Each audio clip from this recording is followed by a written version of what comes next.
In the world of the wolf, strength is everything and weakness is a death sentence. But what happens when the weakest member of the pack, a silent, trembling maid nobody looks at twice, holds a secret terrifying enough to bring the Alpha King himself to his knees?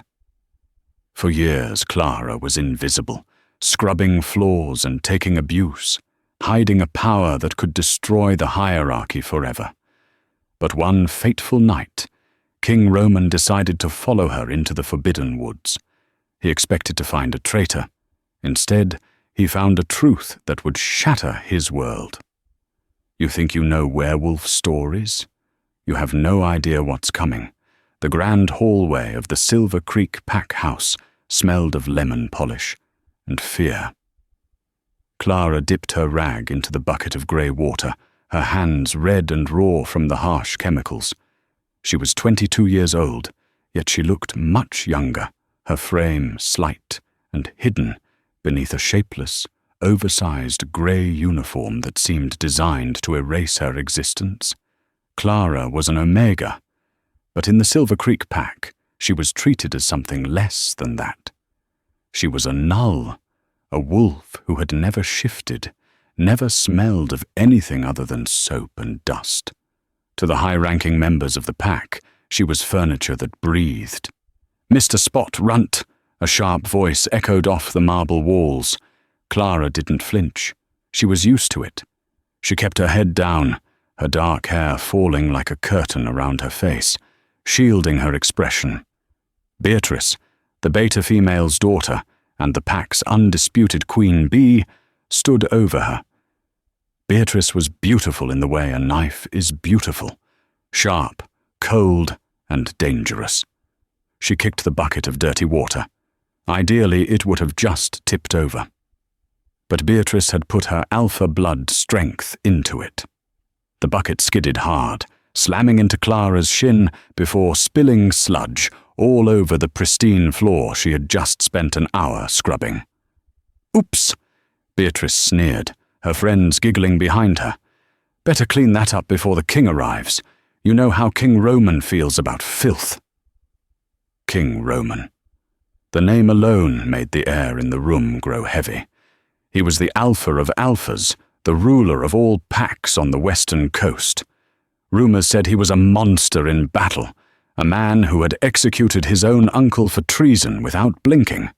He was visiting Silver Creek to assess their loyalty, and the entire pack was on edge. Clara said nothing.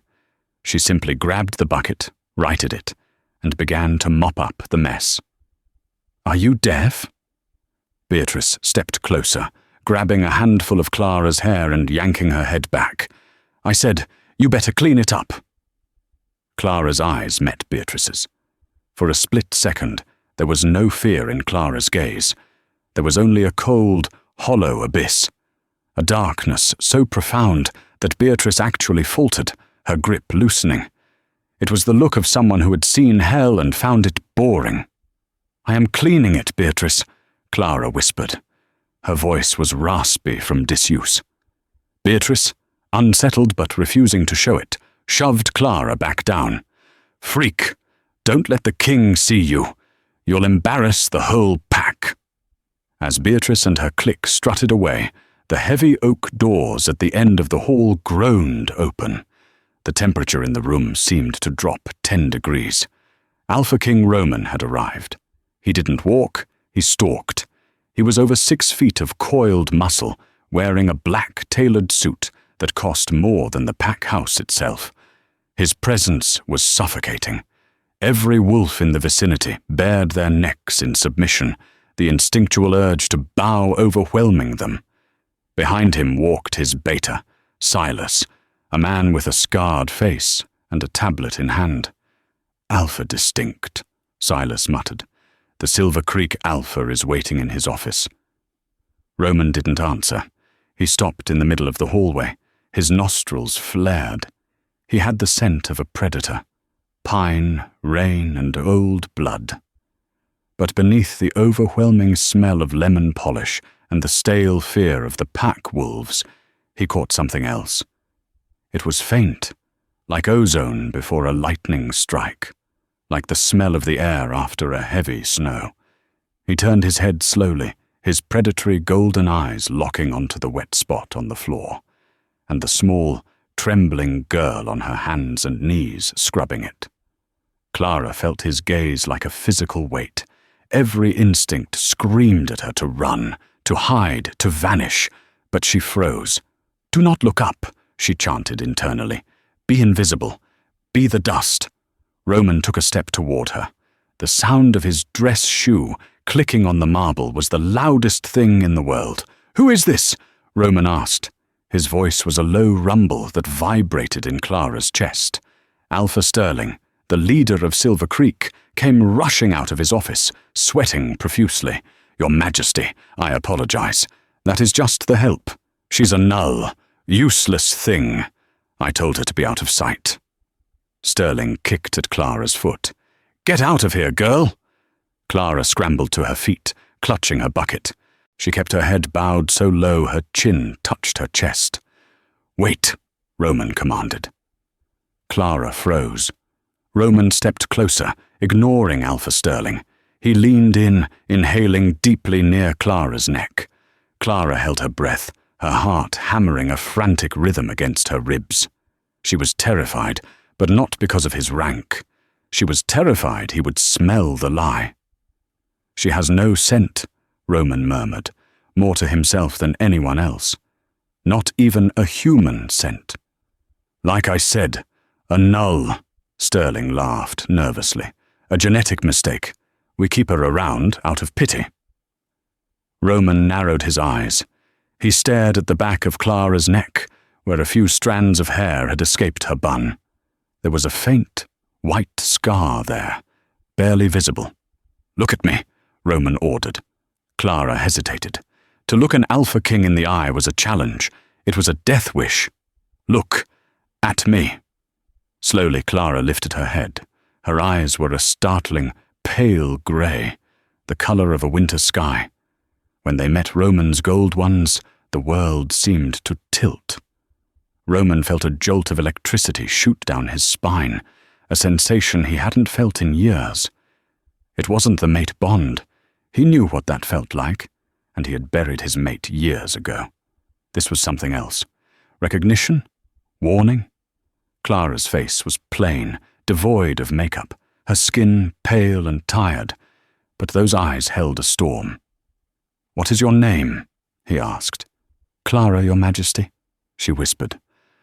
Roman studied her for a second longer than was comfortable. He was looking for a flinch, a sign of the weak wolf she was supposed to be. But she stood still as a statue. "Go," he said abruptly, turning his back on her. Clara didn't wait to be told twice. She grabbed her bucket and vanished into the servants' corridors. As she rounded the corner, she leaned against the rough brick wall, exhaling a breath she didn't know she'd been holding. Her hands weren't shaking anymore. She looked at them, steady, strong. She looked back toward the hallway where the most powerful wolf in the world stood. "He suspects," she thought. "I have to be more careful." Dinner that night was a lavish affair. The Silver Creek pack had pulled out all the stops to impress the king. Roast venison, expensive wines, and speeches about loyalty and prosperity filled the banquet hall. Roman sat at the head of the table, nursing a glass of bourbon. He was bored. He had visited 50 packs in the last year, and they were all the same. Greedy alphas, preening betas, and daughters paraded in front of him in hopes of becoming the next Lunar Queen. His eyes scanned the room, ignoring the flirtatious glances from Beatrice, who was wearing a dress that left very little to the imagination. He wasn't looking for a queen. He was looking for the girl with the grey eyes. She wasn't serving food, she wasn't pouring wine. She was gone. "Where is the girl?" Roman asked, cutting off Alpha Sterling mid-sentence. Sterling blinked, a piece of venison hanging from his fork. "Who? Beatrice?" "The maid," Roman said flatly. "Clara." The table went silent. Beatrice let out a sharp, incredulous laugh. "The Null? She sleeps in the shed out back, Your Majesty. She's not allowed in the main house during feasts. She ruins the appetite." Roman set his glass down. "The shed." "Yes," Sterling said quickly. "She's fed, don't worry. We give her the leftovers." Roman felt a surge of irrational anger. He didn't care about servants. He was a king who dealt in war and politics. But something about the way Clara had stood up to Beatrice's abuse and the utter emptiness in her scent gnawed at him. His wolf, a massive black beast named Titan, was pacing in his mind. "Follow," Titan growled. "Something is wrong." Roman stood up. "I need air. The meeting resumes in the morning." Before anyone could protest, he walked out the French doors and onto the patio. He waited until the sounds of the party faded. Then he leapt over the railing, shifting his senses to the night. He moved silently through the gardens toward the dilapidated wooden structure near the edge of the forest that served as the shed. It was a pathetic excuse for a home, drafty and rotting. He approached the window, expecting to see the girl sleeping on a cot. The shed was empty. The cot was neatly made. A single battered book lay on the pillow. But Clara was gone. Roman touched the door handle. It was locked from the outside. Someone had locked her in, but she wasn't there. He looked at the window. It was painted shut. How did she get out? He crouched down, examining the dirt around the shed. There, faintly, were footprints, bare feet. They led away from the pack house, directly toward the dark woods, the section of the forest that bordered the rogue lands. It was a suicide zone. Bears, rogue wolves, and treacherous ravines filled those woods. No Omega, let alone a Null, would dare enter. Roman loosened his tie and unbuttoned his collar. He began to run. He moved with supernatural speed, a shadow passing through the trees. He didn't shift into his wolf form. He didn't want to alert anyone. He tracked the faint disturbance in the leaves. She was fast, much faster than a human. He traveled 3 miles into the deep woods, the canopy so thick it blocked out the moon. The terrain grew rocky and steep. He finally heard a sound. It wasn't the sound of a girl crying or stumbling. It was the sound of impact. Thwack, thwack, whoosh. Roman slowed down, masking his scent completely, a skill only Master Alphas possessed. He crept toward a small clearing, illuminated by a shaft of moonlight breaking through the trees. What he saw stopped him dead in his tracks. Clara was there. But she wasn't the hunchbacked, trembling maid from the hallway. She was shirtless, wearing only a pair of ragged training pants. Her body was not frail. It was a map of lean, corded muscle. Scars, vicious, jagged scars that looked like claw marks, crisscrossed her back and ribs. She was holding a long wooden staff, facing 3 wooden dummies she had clearly constructed herself, and lashed to the trees. She moved like water. She spun the staff, striking the first dummy with enough force to splinter the wood, then vaulted over it, kicking the second dummy in the head with a spinning heel kick that was technically perfect. She landed silently, breathing rhythmically. But it wasn't just the fighting. It was the energy around her. As she moved, the air distorted. The leaves on the ground swirled around her feet, not from wind, but from pressure. "Too slow," she muttered to herself. Her voice wasn't raspy now. It was clear and cold. She dropped the staff and closed her eyes. She spread her arms wide. Roman watched, mesmerizing, as the shadows in the clearing seemed to detach themselves from the trees. They crawled toward her, wrapping around her arms like living ink.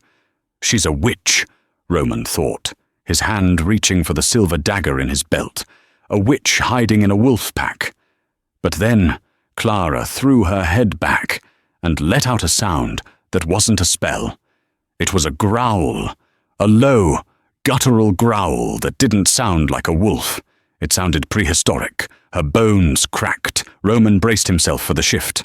He expected a wolf. Maybe a runt. Maybe something deformed. Clara didn't turn into a wolf.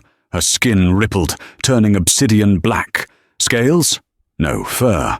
But thick, armored fur. Her size doubled. Her snout elongated, but it was broader than a wolf's, the teeth serrated like a shark's. A long, tufted tail whipped behind her. She wasn't a werewolf. She was a lichen, an ancient, pure-blooded killing machine that was supposed to have gone extinct 200 years ago. The massive beast, Clara, let out a roar that shook the trees, a sound of pure, unadulterated power. She leapt 15 feet into the air, slashing through a thick oak branch with a single swipe of her claws. Roman stepped back, a twig snapping under his heel.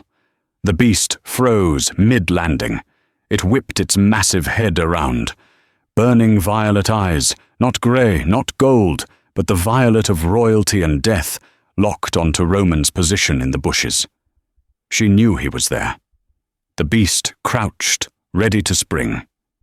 Roman realized with a sinking feeling that he was in human form, unarmed, facing a creature that could tear an alpha apart in seconds. And she wasn't just any lichen. The violet eyes signified something even the history books barely mentioned. She was a royal. "Clara," Roman said, stepping out of the shadows, raising his hands. "I know it's you." The beast snarled, saliva dripping from jaws that could crush a skull. It took a step toward him, the ground trembling. Then, from the darkness behind Clara, a man's voice spoke. Smooth, amused, and terrifyingly familiar.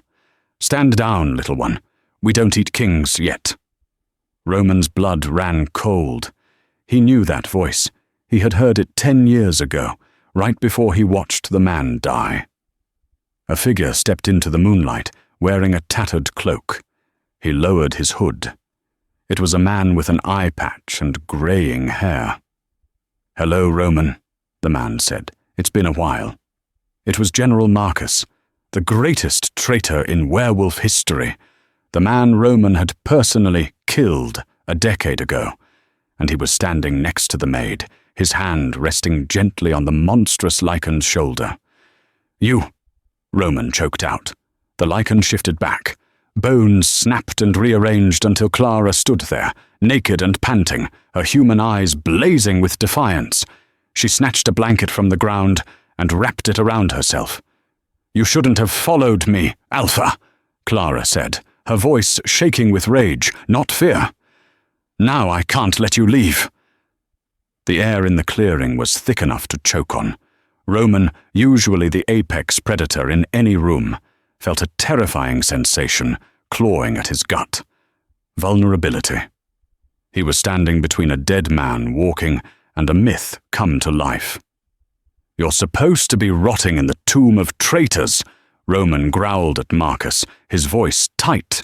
He dared not take his eyes off Clara, who stood wrapped in the blanket, shivering not from cold, but from the adrenaline of her shift. Her violet human eyes were still glowing faintly in the dark. Marcus chuckled, a dry, rasping sound. He moved with a casual grace that belied his age, stepping between Clara and the king. "Ah, the tomb. Dreadfully damp. I decided I preferred the open air. Besides, I had a babysitting job to attend to." He gestured to Clara with a mock bow. Roman's patience snapped. The confusion and fear boiled over into pure alpha aggression. He didn't care if it was a trap. He was the king. He didn't submit. With a roar that matched the lichen's earlier cry, Roman shifted. It was a violent, instantaneous transformation. His clothes shredded as Titan, a massive wolf with fur as black as a starless night, and eyes of molten gold burst forth. He was enormous, bigger than any normal alpha, a creature built for war. Titan didn't hesitate. He lunged straight for Marcus's throat. Marcus didn't shift. He didn't even flinch. As the massive black wolf flew through the air, jaws gaping, Marcus simply stepped to the side with impossible speed for a human. He didn't use strength, he used leverage. As Titan passed him, Marcus slammed an open palm into the wolf's flank, right behind the ribcage. It was a precise, calculated strike to a nerve cluster known only to ancient masters of combat. Titan yelped, a sound Roman hated making, and crashed into the dirt, his back legs momentarily paralyzed. He snarled, trying to scramble back up, his pride stinging more than his side. "Sloppy, Roman," Marcus tutted, dusting off his hands. "Your father taught you better than that. You rely too much on the brute strength of the alpha blood. You've forgotten technique." Roman roared in frustration, forcing his paralyzing legs to work, turning to snap at Marcus again. "Enough!" The voice wasn't loud, but it carried a resonance that vibrated in Roman's very bones. It was Clara. She dropped the blanket. She stood naked in the moonlight, unashamed, her body a testament to brutal training and ancient power. She walked toward the massive black wolf. Titan growled low in his throat, a warning. "Back off." Clara didn't stop. She walked right up to the snarling king. She placed a small, calloused hand directly onto Titan's muzzle, right between his eyes. Roman tried to bite her hand off. He couldn't. An overwhelming, paralyzing wave of command washed over him. It wasn't the command of an alpha, which he could resist. This was deeper. It felt primordial. It felt like the earth itself telling him to sit down. His ears flattened against his head, against his will. His tail tucked. The great King Titan whined, his massive body trembling as he was forced into a submissive crouch by a girl half his size. "He is not the enemy right now, Marcus," Clara said coldly, her eyes never leaving the wolf's gold ones. "He's just an ignorant boy who stumbled into something bigger than his crown." Marcus sighed. "He's a loose end, Clara. If he goes back to the pack house, he brings an army down on us by dawn." "I know," Clara whispered. She stroked the fur between Titan's eyes, a gesture that was both soothing and deeply insulting to the king buried inside the wolf. "Which is why he's coming with us." Roman tried to fight the submission, to shift back to human form and demand answers, but he was trapped in his own fur, held down by the sheer weight of her royal aura. Marcus pulled a small leather pouch from his belt. He extracted a dart tipped with a viscous green liquid. "Wolfsbane?" Clara asked, eyeing the dart. "Mixed with concentrated wraith root," Marcus replied. "It won't kill an alpha of his standing, but it will knock Titan out cold and keep him human for at least 24 hours. Apologies, Your Majesty. This is going to sting." Roman saw the dart coming. He tried to lunge, to run, but Clara's hand on his muzzle held him fast like an iron bar. Marcus jammed the dart into the wolf's neck. Fire ripped through Roman's veins. The world tilted sideways. The golden eyes of the wolf rolled back, and the massive black beast collapsed into the dirt, shifting painfully back into the unconscious, naked form of King Roman. Clara looked down at the most powerful man on the continent, sprawled helpless at her feet. "He's heavier than he looks," Clara murmured. "Grab his legs," General Marcus grunted, hefting Roman's upper body. "We have to get him underground before the Silver Creek patrols smell the shift." Waking up was a slow, agonizing process. Roman felt like his brain had been run through a meat grinder. His mouth tasted like copper and ash. He tried to sit up and immediately regretted it. His head spun violently. He realized he was lying on a stiff cot covered in scratchy wool blankets. He was dressed in simple linen trousers and a tunic, not his expensive suit. He opened his eyes, waiting for vision to stabilize. He wasn't in the pack house. He wasn't outdoors. He was in a bunker. The walls were made of thick, seamless concrete, stained with decades of dampness. The lighting came from sputtering electric lanterns strung along the ceiling. The air was cool and smelled of earth, oil and, faintly, Clara's scent. Roman sat up, his instincts screaming for his wolf. He tried to reach for Titan. Shift. Nothing happened. It felt like hitting a brick wall inside his own mind. The wraith root. He was trapped in his human skin. Panic, cold and sharp, spiked in his chest. An alpha without his wolf was just a man. A very vulnerable man. On the other side of the small, austere room, sitting on a metal folding chair, sat General Marcus. He was whittling a piece of wood with a wicked-looking hunting knife. "Ah, Sleeping Beauty awakens," Marcus said without looking up. "Drink the water next to you. It'll help with the headache." Roman eyed the metal cup on the small table next to the cot. He didn't touch it. "Where am I, Marcus? And why aren't you dead?" Marcus blew wood shavings off his carving. It looked like a small wolf figurine. "You're in an old Cold War fallout shelter, about 5 miles north of the Silver Creek territory line. As for why I'm not dead, well, let's just say your executioner owed me a favor. The man you thought you buried was a rogue I killed 2 days prior, glamoured to look like me." Roman's jaw tightened. The betrayal stung. "You were convicted of treason. You conspired with the Eastern Rogue Alliance to assassinate my father, Alpha King Lucius." Marcus finally looked up. His single good eye was hard as flint. "Your father was a fool who was leading our species into a genocide against humans. He wanted to expose us, to start a war. I didn't conspire to kill him, Roman. I tried to stop him from destroying us all. I was framed by the real conspirators, the ones who are still whispering in your ear today." Roman scoffed. "Lies. You're a traitor and a coward." "If I were a coward, I would have let that girl die 22 years ago," Marcus said quietly, pointing the knife toward the heavy steel door of the room. Roman fell silent. The girl. Clara. The lichen. "Talk," Roman commanded. "Who is she?" "You saw her eyes, boy. You know what she is?" Marcus leaned forward. "History tells us the lichen royals died out in the Great Purge 2 centuries ago. Werewolves hunted them down because we feared their power. We were wrong. One line survived. Hidden in plain sight."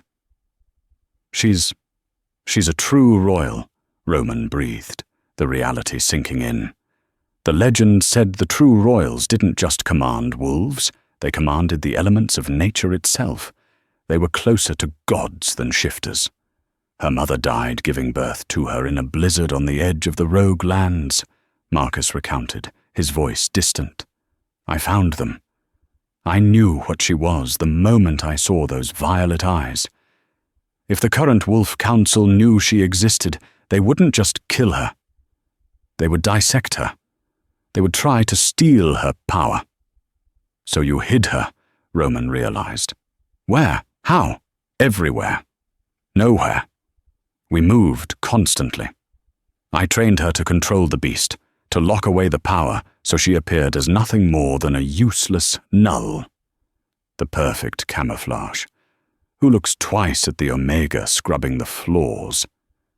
Marcus gave a bitter smile. "We chose Silver Creek because Alpha Sterling is an idiot.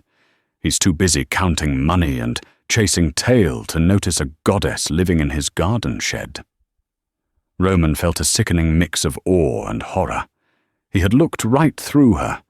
Everyone had. "And now you know," Marcus said, standing up, "which is a catastrophic problem for all of us." The heavy steel door groaned open. Clara walked in. She wore simple dark clothing, similar to what she'd worn in the woods, but her presence filled the cramped bunker.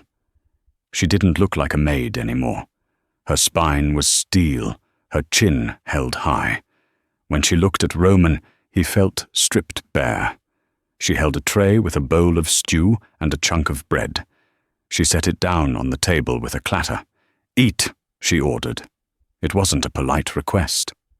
Roman glared at her. "I don't take orders from Omegas." Clara didn't blink. Faster than Roman could track, she grabbed the front of his tunic and slammed him back against the concrete wall, her forearm pressed against his throat, cutting off his air. She leaned in close. Her grey eyes swirled, momentarily flashing that terrifying violet. "Let's get something straight, Your Majesty," she hissed, her voice low and dangerous. "In your world, up there in the sunlight with your marble floors and your titles, you are king. But down here, in the dark, you are prey. I am the apex predator. You exist right now because I allow it. Do not test my patience." She released him abruptly. Roman gasped for air, rubbing his throat. He was furious at being manhandled, but his wolf brain was screaming in terrified submission. She was magnificent. Terrifying, but magnificent. Clara stepped back, crossing her arms. "Marcus thinks we can use you. He thinks if we show you the truth about the council, you'll help us." "And what do you think?" Roman croaked, locking eyes with her. Clara studied him for a long, uncomfortable moment. "I think kings are used to crushing whatever they don't understand. I think it would be safer to snap your neck and bury you out here in the woods."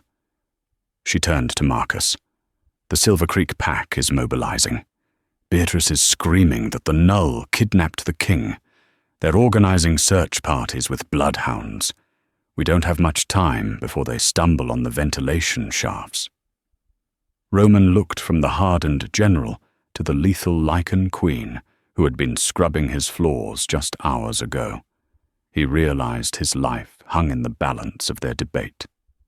"If they find us," Marcus said grimly, honing his knife again, "it's war. And Clara isn't ready for war yet." Clara looked back at Roman, a flicker of something, indecision, regret, in her eyes. "Then we have to make sure they don't find us," Clara said. "Or we have to make sure the king convinces them there's nothing to find." The bunker was silent, save for the hum of the air filtration system. Hours had passed. Roman's strength was returning, though the connection to his wolf, Titan, remained a dull, aching void. He sat on the edge of the cot, watching Clara. She wasn't looking at him. She was stripping down a Glock 19 at the small metal table, her movements precise and practiced. It was a jarring image. The girl who had cleaned his muddy footprints just yesterday was now cleaning a lethal weapon with the same efficiency. "You're staring," Clara said, not looking up. "It's hard not to," Roman replied, his voice raspy. "Yesterday you were a mouse. Today you're a soldier. I'm trying to decide which one is the lie." Clara slid the barrel back into place with a sharp metallic click. She finally looked at him. In the harsh electric light, he saw the exhaustion under her eyes. Being a goddess in hiding was evidently tiring. "The mouse was the lie, Roman," she said.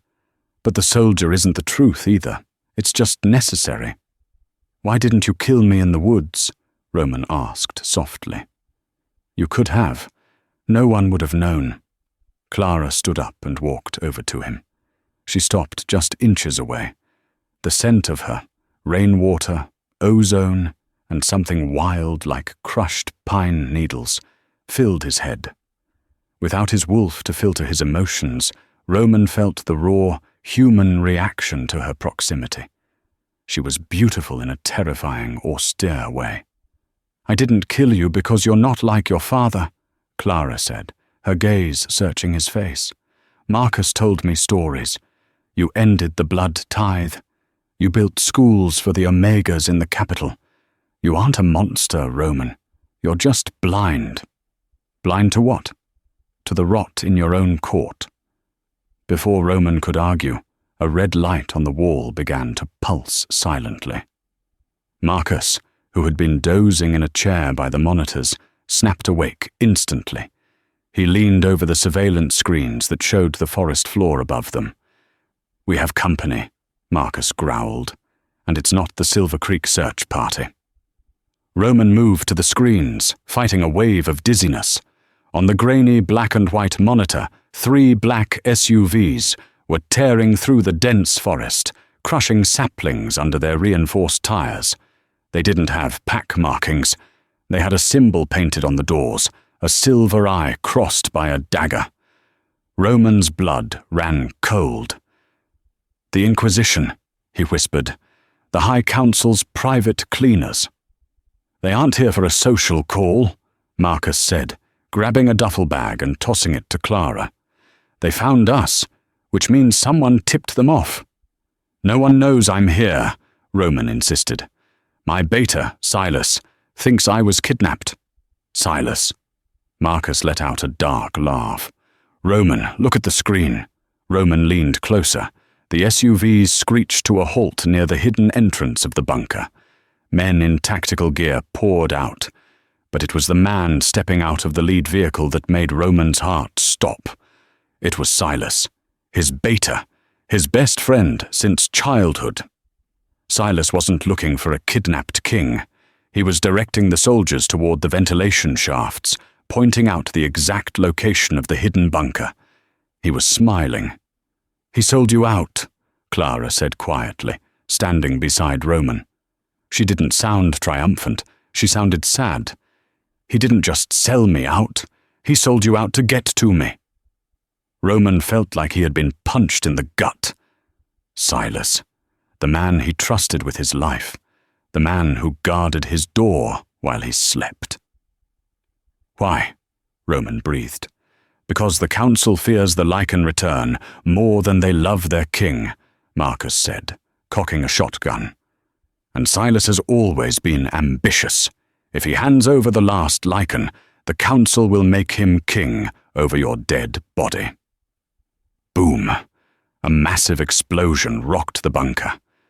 Dust rained down from the ceiling. "They're blowing the blast doors," Clara shouted over the ringing in their ears. "We have to move. Now!"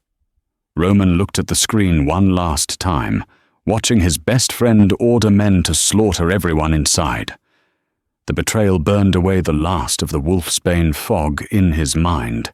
He didn't have Titan back yet, but he had something else. Rage. Cold, human rage. "Give me a gun," Roman said, turning to Clara. Clara hesitated for a split second, then pulled a pistol from her waistband and slapped it into his palm. "Don't shoot me," she warned. "I'm saving my bullets for Silas," Roman growled. "The escape tunnel leads to the gorge," Marcus shouted, kicking open a rusted hatch in the floor. "It's a 3-mile run underground. Move!" Clara dropped into the dark hole first, followed by Roman, with Marcus bringing up the rear. They scrambled down a metal ladder into a damp, narrow sewage pipe that smelled of rust and decay. Above them, the sound of boots on concrete echoed. The Inquisition was inside. "They'll have thermal scopes," Clara whispered, her voice echoing in the tunnel. "We have to keep moving. If we stop, we die." They ran. Roman, usually the fastest thing on 2 legs, struggled to keep up in his weakened human state. His lungs burned and his legs felt like lead, but every time he stumbled, Clara was there. A hand on his elbow, a shove on his back. She was steering him, protecting him. "Leave me!" Roman gasped after a mile. "I'm slowing you down. I can hold them off." Clara stopped, grabbed his face in her hands, and forced him to look at her. In the gloom, her violet eyes were glowing fiercely. "I have spent 22 years running," she hissed. "I am done leaving people behind. You are coming with me, Alpha, even if I have to carry you." A spark jumped between them, hot and electric. Roman felt it all the way to his toes. It was the mate bond, trying to snap into place, fighting through the drugs in his system. She felt it too. He saw her pupils dilate. "Contact rear!" Marcus yelled from behind them. Gunfire erupted. Bullets sparked against the curved metal walls of the tunnel. "Go!" Marcus roared, turning and firing his shotgun blindly into the darkness behind them to suppress the pursuers. Clara grabbed Roman's hand and pulled. They sprinted, the sound of war echoing at their heels. They burst out of the tunnel and into the blinding white of a winter afternoon. They were on a narrow ledge overlooking a deep, frozen river gorge. The wind whipped at their clothes. "Dead end," Roman cursed, looking over the edge. It was 100-foot drop to the ice. "Not a dead end," Clara said. "A shortcut." Before Roman could ask what she meant, the tunnel exit behind them swarmed with soldiers. Silas stepped out, flanked by 3 heavy enforcers holding assault rifles.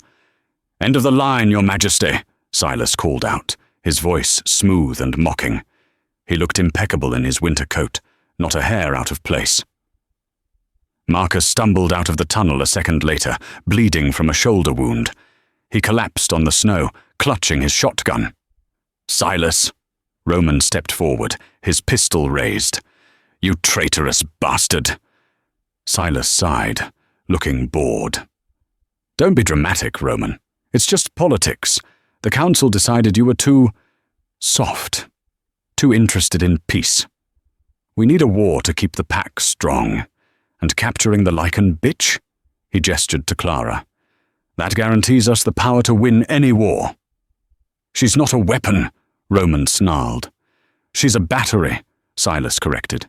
"And once we strap her to a lab table, we'll drain every drop of magic out of her." Clara stepped in front of Roman. She wasn't shivering anymore. She was vibrating with energy. "You think you can take me?" Clara asked, her voice dropping into that prehistoric growl. "I think I brought insurance." Silas smiled. He snapped his fingers. From the trees lining the ledge, 5 more wolves emerged, but they weren't normal wolves. They were monstrous, deformed hulks, with metal collars embedded in their flesh. Stim wolves, drugged into insanity, feeling no pain, only bloodlust. "Kill the old man," Silas ordered.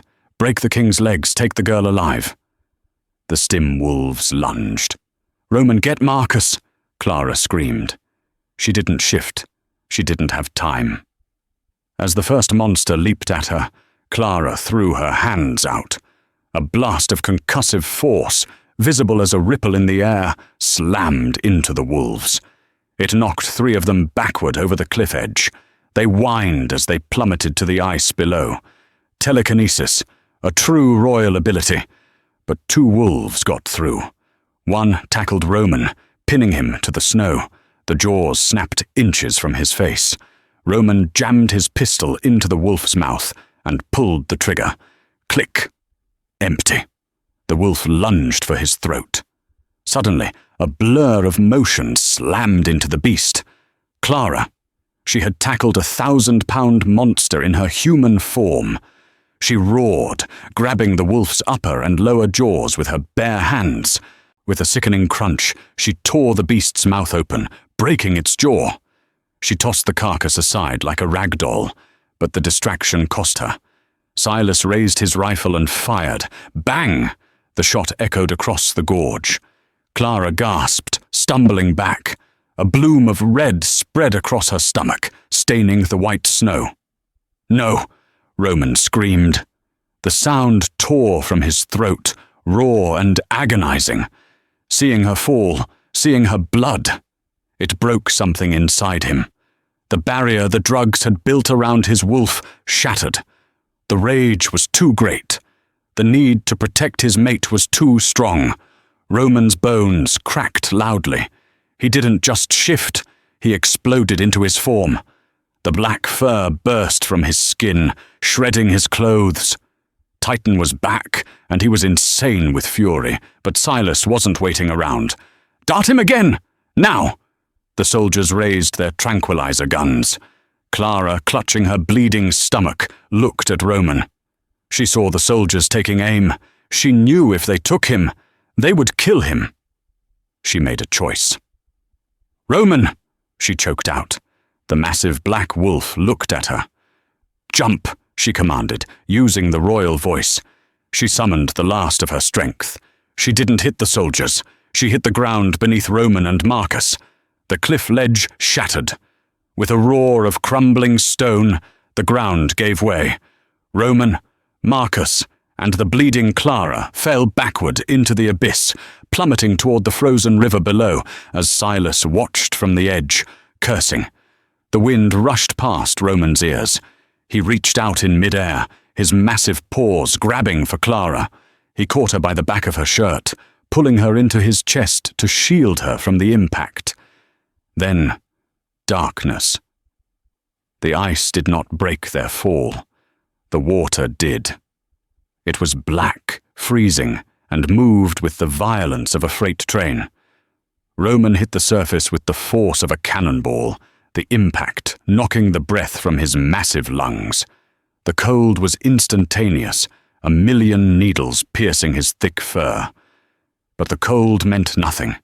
The only thing that mattered was the scent of blood, her blood, being washed away by the current.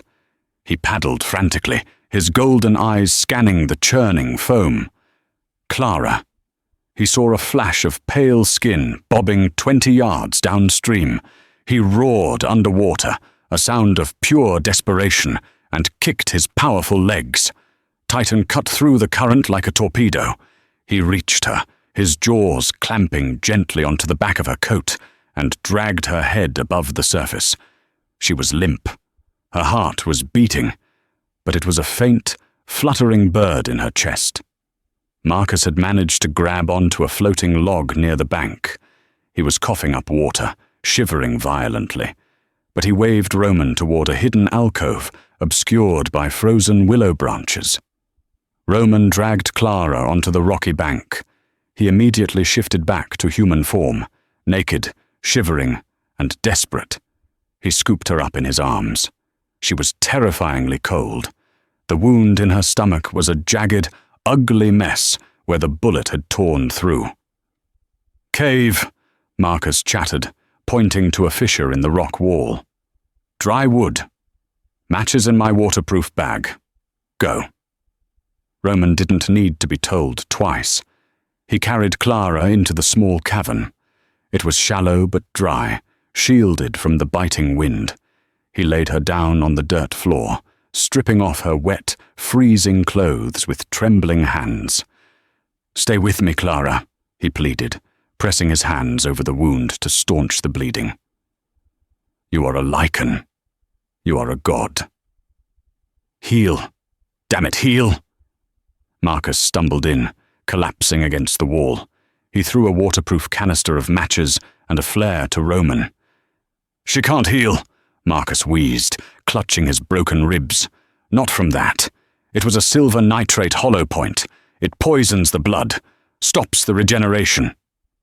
Roman's head snapped up. "Then how do we save her?" Marcus looked at the king.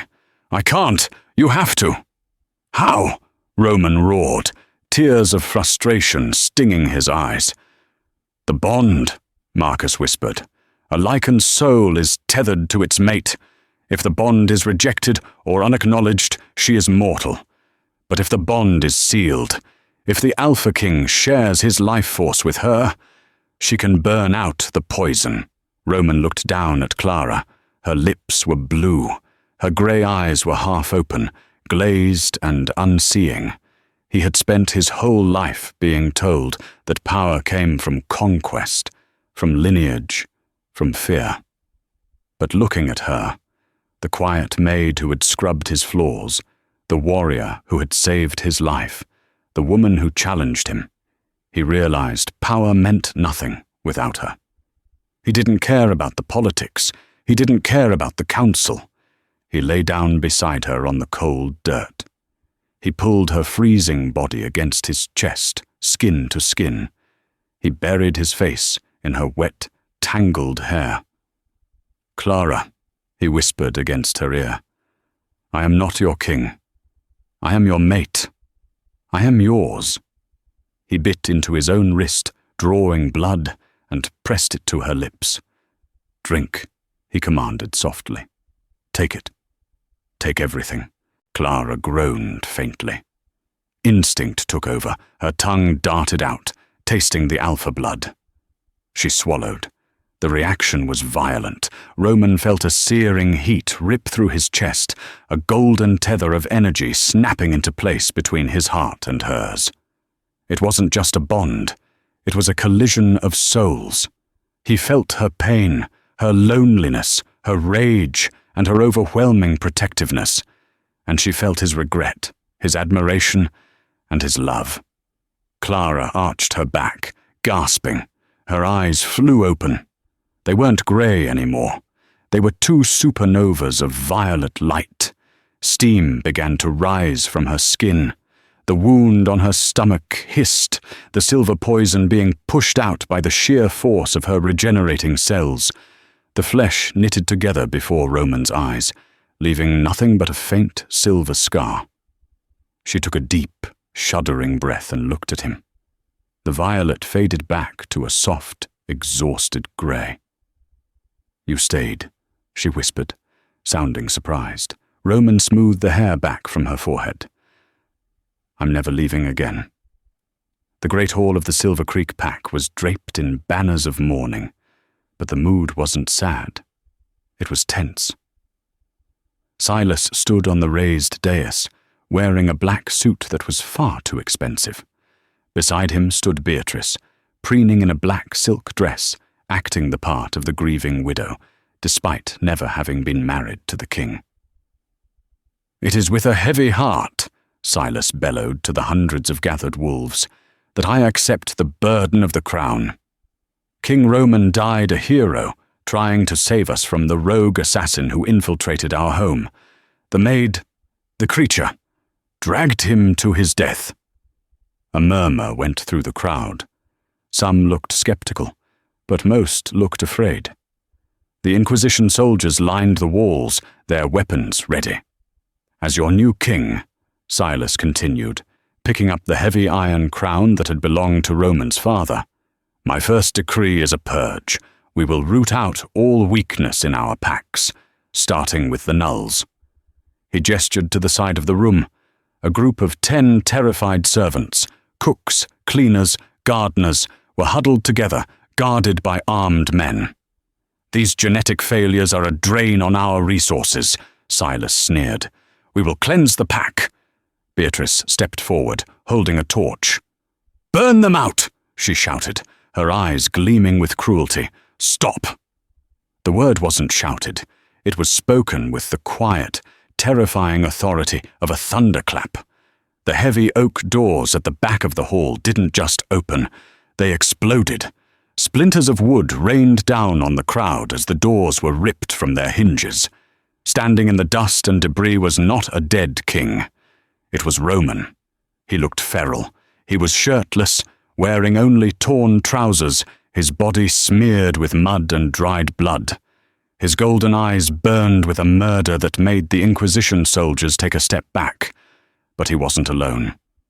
Walking beside him, her hand in his, was Clara. She wore a simple tunic she had scavenged, but she looked like a queen. Her presence was so overwhelming that the air in the room crackled with static. The candles on the walls flickered and flared violet. "Roman?" Silas stammered, the crown slipping from his numb fingers and clattering onto the floor. "Impossible. I saw you fall. You saw what you wanted to see, coward," Roman growled, stalking down the center aisle. The crowd parted for them like the Red Sea, wolves falling to their knees in instinctive submission to the true alpha. "Kill them!" Silas shrieked, pointing at them. "Kill them both! They are traitors!" The Inquisition soldiers raised their rifles. "No," Clara said. She didn't raise her voice. She simply stomped her foot. A shockwave of telekinetic force ripped through the room. It hit the soldiers like a physical wall, knocking them off their feet, sending rifles skittering across the floor. Beatrice shrieked and tried to run. "Stay!" Clara commanded. Beatrice froze, her feet glued to the floor by an invisible weight. Roman stopped at the foot of the dais. He looked up at his former best friend. "You wanted a war, Silas," Roman said, his voice calm and cold. "You wanted to be strong. Show me." Silas, realizing there was no escape, snarled. His face contorted as he shifted. He was a large wolf, brown and scarred, fueled by jealousy and entitlement. He leaped from the stage, aiming for Roman's throat. Roman didn't shift. He didn't have to. He caught Silas mid-air by the throat. With one hand, the strength of the Alpha King, amplified by the bond of a royal lichen mate, was insurmountable. Roman slammed Silas into the stone floor with enough force to crack the foundation. Silas whimpered, shifting back to human form, broken and gasping. Roman loomed over him. "You betrayed your king. You betrayed your pack. But worst of all, you hurt her." Roman raised his fist to deliver the killing blow. "Wait," Clara said. Roman paused, his fist hovering inches from Silas's face. He looked at Clara. Clara walked up the steps of the dais. She looked down at the trembling, broken Silas. Then she looked at the terrified crowd. She looked at the huddled group of nulls who were crying with relief. "Death is too easy for him," Clara said. Her voice carried to the rafters. "He wanted to purge the weak. He wanted to kill those without status." She knelt down and placed her hand on Silas's forehead. Her eyes glowed violet. "So let him be what he hates." She pulled her hand back.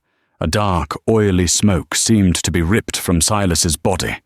He screamed, a high, thin sound of absolute loss. When the screaming stopped, Silas lay there, panting. He looked up at Clara, his eyes wide. He tried to growl. He tried to shift. Nothing happened. "I have stripped your wolf," Clara announced. "You are not an alpha. You are not a beta. You are nothing. You will live the rest of your life as a human, serving the very people you tried to execute." She stood up and turned to Beatrice. "And you will join him. You will scrub the floors you made me scrub. You will learn what it means to be invisible." Beatrice fell to her knees, sobbing. Roman stepped up beside Clara. He took her hand and raised it high. "Kneel," Roman commanded the room. "Kneel before your queen." Every knee hit the floor. The soldiers, the elders, the visitors, even the general, Marcus, who had limped in from the back, bowed his head with a proud smile. Clara looked out at the sea of bowed heads. She looked at the man who loved her, the king who had followed her into the dark and found his own soul. She wasn't the invisible maid anymore. She was the last lichen. And she was home. And that is the story of how a king found his power by embracing the one person everyone else threw away.